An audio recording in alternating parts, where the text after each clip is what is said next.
দক্ষিণ লেবাননে ইসরায়েলি বাহিনীর প্রাণঘাতী হামলা বৃদ্ধি এবং যুক্তরাষ্ট্র ও ইরানের মধ্যে আলোচনায় সামান্য অগ্রগতির প্রেক্ষাপটে একজন ইরানি সামরিক কর্মকর্তা সংঘাত আবার শুরু হওয়ার সম্ভাব্য বিষয়ে সতর্ক করেছেন।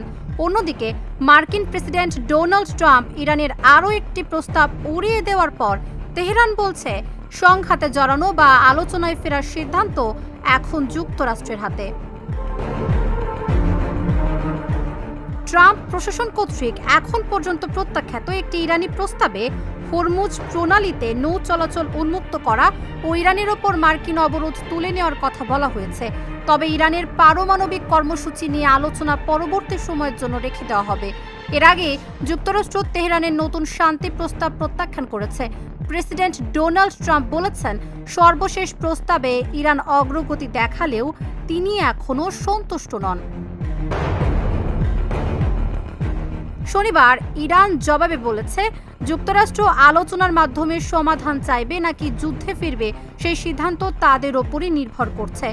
রাষ্ট্রীয় সম্প্রচার মাধ্যম IRIBর বরাত দিয়ে তেহরানে কূটনীতিকদের উদ্দেশ্যে উপপররাষ্ট্রমন্ত্রী কাজেম গারিবাবাদি বলেন, এখন কূটনীতির পথ বেছে নেওয়া বা সংঘাতমূলক পন্থা অব্যাহত রাখার সিদ্ধান্ত যুক্তরাষ্ট্রের উপর নির্ভর করছে। তিনি আরও বলেন, ইরান তার জাতীয় স্বার্থ ও নিরাপত্তা নিশ্চিত করার লক্ষ্যে উভয় পথের জন্যই প্রস্তুত। 28 ফেব্রুয়ারি যুক্তরাষ্ট্র ও ইসরায়েলের দ্বারা শুরু হওয়া এই যুদ্ধ 8 এপ্রিল থেকে স্থগিত রয়েছে। এরপর পাকিস্তানে এক দফা শান্তি আলোচনাও অনুষ্ঠিত হয়। তাবাসসুম সেজুথি, ঢাকা জার্নাল।